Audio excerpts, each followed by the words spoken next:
பிரியமானவர்களே, உங்களுக்கு என் அன்பின் வாழ்த்துக்கள். நம்ம ஒவ்வொருவருடைய வாழ்க்கையும் ஒரு நம்பிக்கையின் அஸ்திவாரத்தில் கட்டப்படுகிறது. அந்த அஸ்திவாரத்தின் மேலே நம்ம கடந்து போகிற பொழுது வெற்றி, தோல்வி, இன்பம், துன்பம், அந்த பிரயாணத்தில் கடந்து போகிறோம். இந்த பிரயாணத்தில் நம்ம எந்த நம்பிக்கையை அஸ்திவாரமாக வச்சிருக்கிறோமோ அந்த நம்பிக்கை தேவன் வைத்திருக்கிற பந்தய பொருளுக்கு நேராய் நடத்தணும். அதற்காகத்தாங்க இயேசு கிறிஸ்து இந்த பூமியில் அவதரித்தார்.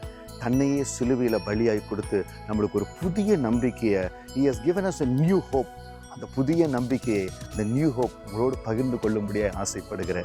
டிசம்பர் 25 புதன்கிழமை கிறிஸ்துமஸ் தினத்தன்று காலை 10 மணிக்கு ரெகபோத்தில் உங்களை சந்திக்க ஆவலோடு காத்திருக்கிறேன். Please join with us. Be blessed. God bless you.